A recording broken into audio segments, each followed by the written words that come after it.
ओम शांति। आज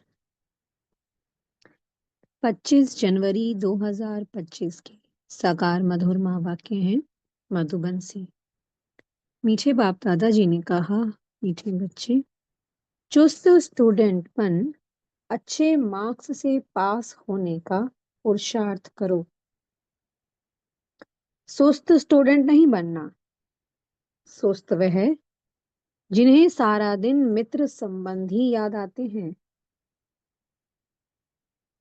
प्रश्न है, संगम युग पर सबसे तकदीरवान किसको कहेंगे? उत्तर है, जिन्होंने अपना तन मन धन सब सफल किया है, वह कर रहे हैं, वो हैं तकदीरवान। कोई कोई तो बहुत मनहूस होते हैं, फिर समझा जाता है कि तकदीर में नहीं है। समझते नहीं कि विनाश सामने खड़ा है, कुछ तो कर लें। तकदीरवान बच्चे समझते हैं, बाप अभी सम्मुख आया है, हम अपना सब कुछ सफल कर लें। हिम्मत रख अनेकों का भाग्य बनाने के निमित्त बन जाएं। तकदीरवान कौन? जो अपना सब कुछ सफल करते हैं। बाबा ने मनहूस किसको कहा है? जिनके पास सब कुछ है, तन भी अच्छा है, मन भी सफल कर सकते हैं, धन भी कर सकते हैं, लेकिन फिर भी वो करते नहीं है। बाबा ने क्या किया? तकदीर में नहीं है। तो तकदीरवान कौन? जो सब कुछ अपना सफल कर देते हैं। गीत चला है, तकदीर जगाकर आई हूं। ओम शांति। ये तो तुम बच्चे तकदीर बना रहे हो। गीता में श्री कृष्ण का नाम डाल दिया है और कहते हैं, भगवान वाच, मैं तुमको राजयोग सिखाता हूं। अब कृष्ण भगवान वाच तो है नहीं, ये श्री कृष्ण तो एम ऑब्जेक्ट है। फिर शिव भगवान वाच कि मैं तुमको राजाओं का राजा बनाता हूं। तो पहले जरूर प्रिंस कृष्ण बनेंगे, बाकी कृष्ण भगवान वाच नहीं है। कृष्ण तो ये पाठशाला है, भगवान पढ़ाते हैं, तुम सब प्रिंस प्रिंसेस बनते हो। बाप कहते हैं, बहुत जन्मों के अंत के भी अंत में मैं तुमको ये ज्ञान सुनाता हूँ। फिर सो श्री कृष्ण बनने के लिए इस पाठशाला का टीचर शिव बाबा है, श्री कृष्ण नहीं। शिव बाबा ही दैवीय धर्म की स्थापना करते हैं। तुम बच्चे कहते हो, हम आए हैं तकदीर बनाने।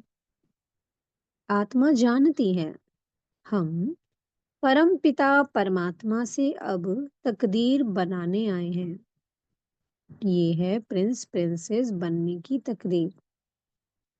राजयोग है ना, शिव बाबा द्वारा पहले पहले स्वर्ग के 2 पत्ते राधे कृष्ण निकलते हैं। ये जो चित्र बनाया है, ये ठीक है, समझाने के लिए अच्छा है। गीता के ज्ञान से ही तकदीर बनती है। तकदीर जगी थी, सो फिर फूट गई।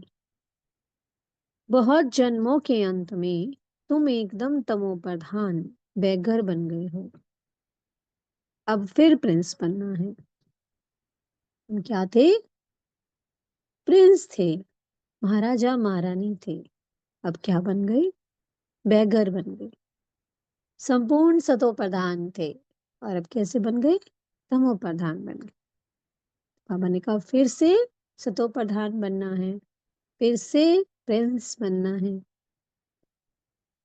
पहले तो जरूर राधे कृष्ण ही बनेंगे, फिर उन्हों की भी राजधानी चलती है।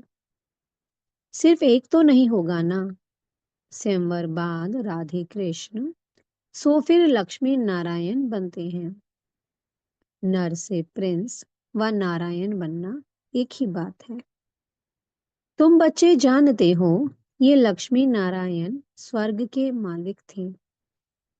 जरूर संगम पर ही स्थापना हुई होगी, इसलिए संगम युग को पुरुषोत्तम युग कहा जाता है। आदि सनातन देवी देवता धर्म की स्थापना होती है। बाकी और सब धर्म विनाश हो जाएंगे। सतयुग में बरोबर एक ही धर्म था। वह हिस्ट्री ज्योग्राफी जरूर फिर से रिपीट होनी है। फिर से स्वर्ग की स्थापना होगी, जिसमें लक्ष्मी नारायण का राज्य था। परिस्तान था, अभी तो कब्रिस्तान है। सब काम चिता पर बैठ भस्म हो जाएंगे। सतयुग में तुम महल आदि बनाएंगे। ऐसे नहीं कि नीचे से कोई सोने की द्वारिका व लंका निकल आएगी। द्वारिका हो सकती है, लंका तो नहीं होगी। गोल्डन एज कहा जाता है राम राज्य को। सच्चा सोना जो था वो सब लूट गया। तुम समझाते हो भारत कितना धनवान था। अभी तो कंगाल है। कंगाल अक्षर लिखना कोई बुरी बात नहीं है। तुम समझा सकते हो सतयुग में एक ही धर्म था, वहां और कोई धर्म हो नहीं सकता। कई कहते हैं ये कैसे हो सकता है, क्या सिर्फ देवताएं ही होंगे? अनेक मतांतर हैं, एक ना मिले दूसरे से। कितना वंडर है, कितने एक्टर्स हैं। अभी स्वर्ग की स्थापना हो रही है, हम स्वर्गवासी बनते हैं। ये याद रहे तो सदा हर्षित मुख रहेंगे। अब हम स्वर्ग में रहने जा रहे हैं, स्वर्ग के मालिक बनने जा रहे हैं। तो जब जब ये याद रहता है तो आत्मा सदा हर्षित मुख रहती है। इसलिए हमेशा अपने वर्षे को याद करना है। तुम बच्चों को बहुत खुशी रहनी चाहिए। तुम्हारी एम ऑब्जेक्ट तो ऊंच है ना। हम मनुष्य से देवता स्वर्गवासी बनते हैं। ये भी तुम ब्राह्मण ही जानते हो कि स्वर्ग की स्थापना हो रही है। ये भी सदैव याद रहना चाहिए। परंतु माया घड़ी घड़ी भुला देती है। तकदीर में नहीं है तो सुधरते नहीं। झूठ बोलने की आदत आधा कल्प से पड़ी हुई है, वो निकलती नहीं। झूठ को भी खजाना समझ रखते हैं, छोड़ते ही नहीं। तो समझा जाता है कि इनकी तकदीर ऐसी है। बाप को याद नहीं करते। याद भी तब रहे जब पूरा ममत्व निकल जाए, सारी दुनिया से वैराग्य। मित्र संबंधियों आदि को देखते हुए जैसे कि देखते ही नहीं। जानते हैं ये सब नरकवासी कब्रिस्तानी हैं, ये सब खत्म हो जाने हैं। अब हमको वापस घर जाना है, इसलिए सुखधाम शांति धाम को ही याद करते हैं। हम कल स्वर्गवासी थे, राज्य करते थे, वो गवा दिया है। फिर हम राज्य लेते हैं। बच्चे समझते हैं भक्ति मार्ग में कितना माथा टेकना, पैसे बर्बाद करना होता है। चिल्लाते ही रहते हैं, मिलता कुछ भी नहीं। आत्मा पुकारती है बाबा आओ, सुखधाम ले चलो। सो भी जब अंत में बहुत दुख होता है तब याद करते हैं। तुम देखते हो अभी ये पुरानी दुनिया खत्म होनी है। अभी हमारा ये अंतिम जन्म है। इसमें हमको सारी नॉलेज मिली है। नॉलेज पूरी धारण करनी है। अर्थक्वेक आदि अचानक होती है ना। हिंदुस्तान पाकिस्तान के पार्टीशन में कितने मरे होंगे। तुम बच्चों को शुरू से लेकर अंत तक सब मालूम पड़ा है। बाकी जो रहा हुआ होगा वो भी मालूम पड़ता जाएगा। सिर्फ एक सोमनाथ का मंदिर सोने का नहीं होगा, और भी बहुतों के महल मंदिर आदि होंगे सोने के। फिर क्या होता है, कहाँ गुम हो जाते हैं? क्या अर्थक्वेक में अंदर ऐसे चले जाते हैं जो निकलते ही नहीं? अंदर सड़ जाते हैं? क्या होता है? इतने सोने हीरों के महल थे, सब कहाँ चले गए? बाबा पूछते हैं, कहाँ चले गए सब? क्या सड़ गए? क्या होता है आखिर? आगे चल तुमको पता पड़ जाएगा। कहते हैं सोने की द्वारिका चली गई। अभी तुम कहेंगे ड्रामा में वह नीचे चली गई। फिर चक्र फिरेगा तो ऊपर आएगी। सो भी फिर से बनानी होगी। ये चक्र बुद्धि में सिमरन करते बड़ी खुशी रहनी चाहिए। ये चित्र तो पॉकेट में रख देना चाहिए। ये बैज बहुत सर्विस लायक है, परंतु इतनी सर्विस कोई करते नहीं है। तुम बच्चे ट्रेन में भी बहुत सर्विस कर सकते हो, परंतु कोई भी कभी समाचार लिखते नहीं है कि ट्रेन में क्या सर्विस की। थर्ड क्लास में भी सर्विस हो सकती है। जिन्होंने कल्प पहले समझा है, जो मनुष्य से देवता बने हैं, वही समझेंगे। मनुष्य से देवता गाया जाता है। ऐसे नहीं कहेंगे कि मनुष्य से क्रिश्चियन व मनुष्य से सिख। क्या बनने जा रहे हैं हम मनुष्य से देवता नहीं, मनुष्य से देवता बने, अर्थात आदि सनातन देवी देवता धर्म की स्थापना हुई। बाकी सब अपने अपने धर्म में चले गए। झाड़ में दिखाया जाता है कि फलाने फलाने धर्म फिर कब स्थापन होंगे। देवताएं हिंदू बन गए, हिंदू से फिर और धर्म में कन्वर्ट हो गए। वह भी बहुत निकलेंगे, जो अपने श्रेष्ठ धर्म कर्म को छोड़ दूसरे धर्मों में जाकर पड़े हैं। वो निकल आएंगे, पीछे थोड़ा समझेंगे, प्रजा में आ जाएंगे। देवी देवता धर्म में सब थोड़े ही आएंगे। सब अपने अपने सेक्शन में चले जाएंगे।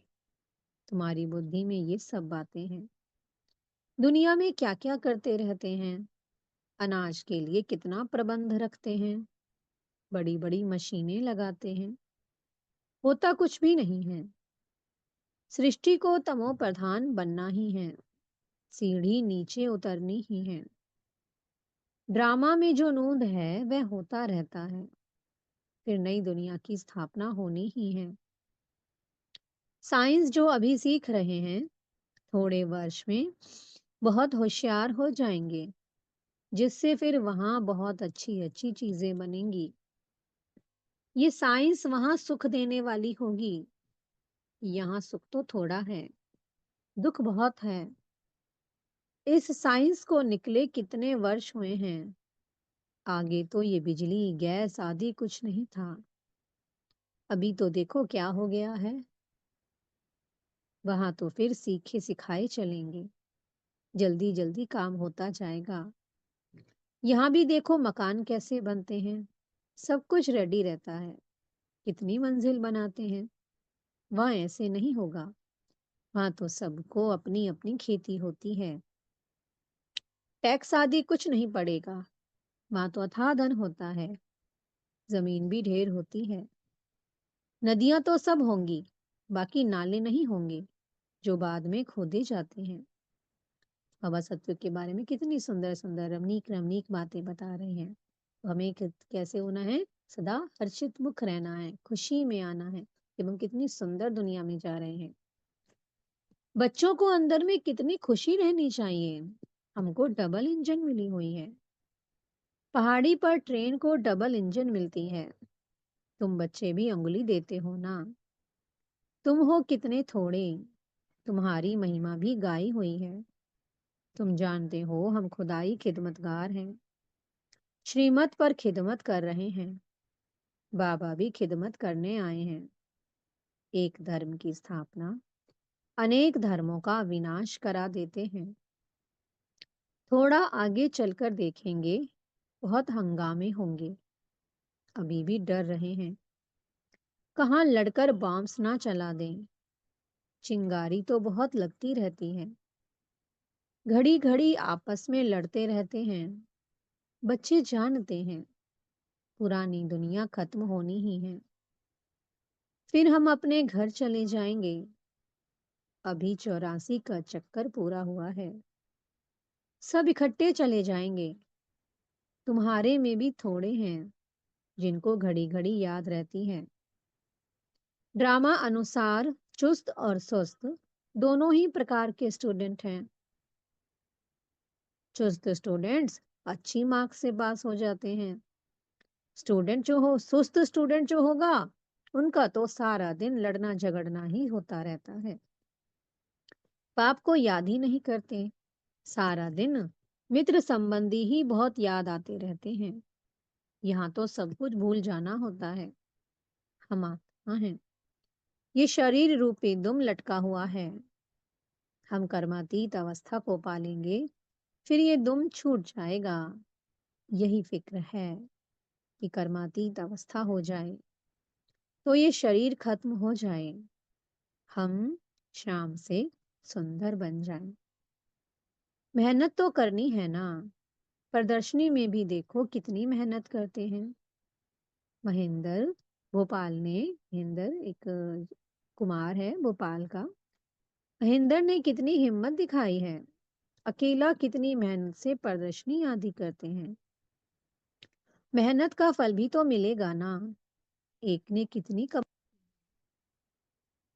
कितनों का कल्याण किया है। मित्र संबंधियों आदि की मदद से ही कितना काम किया है। कमाल है। मित्र संबंधियों को समझाते हैं, ये पैसे आदि सब इस कार्य में लगाओ। रखकर क्या करेंगे। सेंटर भी खोला है हिम्मत से। कितनों का भाग्य बनाया है। ऐसे 5-7 निकले तो कितनी सर्विस हो जाए। कोई कोई तो बहुत मनहूस होते हैं। फिर समझा जाता है कि तकदीर में नहीं है। समझते नहीं कि विनाश सामने खड़ा है। कुछ तो कर लें। अभी मनुष्य जो दान करेंगे ईश्वर अर्थ, कुछ भी मिलेगा नहीं। ईश्वर तो अभी आया है स्वर्ग की राजाई देने। दान पुण्य करने वालों को कुछ भी मिलेगा नहीं। संगम पर जिन्होंने अपना तन मन धन सब सफल किया है, वह कर रहे हैं, वो हैं तकदीरवान। परंतु तकदीर में नहीं है तो समझते ही नहीं। तुम जानते हो हम भी ब्राह्मण हैं, वो भी ब्राह्मण हैं। बाबा ने कहा तुम जानते हो कि वो भी ब्राह्मण हैं, हम भी ब्राह्मण हैं। हम हैं प्रजापिता ब्रह्मा कुमार कुमारियां। इतने ढेर ब्राह्मण। वो है कुख वंशावली और तुम हो मुख वंशावली। शिव जयंती संगम पर होती है। अब स्वर्ग बनाने के लिए बाप मंत्र देते हैं, मन मना भव। मुझे याद करो तो तुम पवित्र बन पवित्र दुनिया का मालिक बन जाएंगे। ऐसे युक्ति से पर्चे छपाने चाहिए। दुनिया में मरते तो बहुत है ना। जहां भी कोई मरे तो वहां पर्चे बांटने चाहिए। बाप जब आते हैं तब ही पुरानी दुनिया का विनाश होता है और उसके बाद स्वर्ग के द्वार खुलते हैं। अगर कोई सुखधाम चलना चाहे तो ये मंत्र है, मन मना भव। ऐसा रसीला छपा हुआ पर्चा सबके पास हो। शमशान में भी बांट सकते हैं। बच्चों को सर्विस का शौक चाहिए। सर्विस की युक्तियां तो बहुत बतलाते हैं। ये तो अच्छी रीति लिख देना चाहिए। एम ऑब्जेक्ट तो लिखा हुआ है। समझाने की बड़ी अच्छी युक्ति चाहिए। अच्छा, मीठे मीठे सी की लदे बच्चों प्रति माता पिता बाप दादा का याद प्यार और गुड मॉर्निंग। रूहानी बाप की रूहानी बच्चों को नमस्ते। हम रूहानी बच्चों की मीठे रूहानी बाप दादा जी को बहुत बहुत याद प्यार गुड मॉर्निंग और नमस्ते। धारणा के लिए मुख्य सार है। पहला पॉइंट, कर्मातीत अवस्था को प्राप्त करने के लिए इस शरीर रूपी दुम को भूल जाना है। एक बाप के सिवाय कोई मित्र संबंधी आदि याद ना आए। ये मेहनत करना है। दूसरा पॉइंट है, श्रीमत पर खुदाई खिदमतगार बनना है। तन मन धन सब सफल कर अपनी ऊंच तकदीर बनानी है। मीठे सतगुरु जी वरदान दे रहे हैं। कर्म भोग रूपी परिस्थिति की आकर्षण को भी समाप्त करने वाले संपूर्ण नष्टो मोहाभव। अभी तक प्रकृति द्वारा बनी हुई परिस्थितियां अवस्था को अपनी तरफ कुछ न कुछ आकर्षित करती हैं। सबसे ज्यादा अपनी देह के हिसाब किताब रहे हुए कर्मभोग के रूप में आने वाली परिस्थिति अपनी तरफ आकर्षित करती है। जब ये भी आकर्षण समाप्त हो जाए तब कहेंगे संपूर्ण नष्टो मोहा। कोई भी देह की व देह की दुनिया की परिस्थिति स्थिति को हिला नहीं सके। यही संपूर्ण स्टेज है। जब ऐसी स्टेज तक पहुंच जाएंगे तब सेकंड में अपने मास्टर सर्वशक्तिमान स्वरूप में सहज स्थित हो सकेंगे। स्लोगन है, पवित्रता का व्रत सबसे श्रेष्ठ सत्यनारायण का व्रत है। इसमें ही अतीन्द्रिय सुख समाया हुआ है। आज बेहद की सेवा मिली है। अपनी शक्तिशाली मनसा द्वारा सकाश देने की सेवा करो। मनसा सेवा बेहद की सेवा है। जितना आप मनसा से वाणी से स्वयं सैंपल बनेंगे तो सैंपल को देख करके स्वतः ही आकर्षित होंगे। कोई भी स्थूल कार्य करते हुए मनसा द्वारा वाइब्रेशंस फैलाने की सेवा करो। जैसे कोई बिजनेसमैन है तो स्वप्न में भी अपना बिजनेस देखता है। ऐसे आपका काम है विश्व कल्याण करना। यही आपका ऑक्यूपेशन है। इस ऑक्यूपेशन को स्मृति में रख सदा सेवा में बिजी रहो। ओम शांति। बहुत बहुत शुक्रिया प्यारे प्यारे हमारे मीठे मीठे बाप दादा जी का। ओम शांति।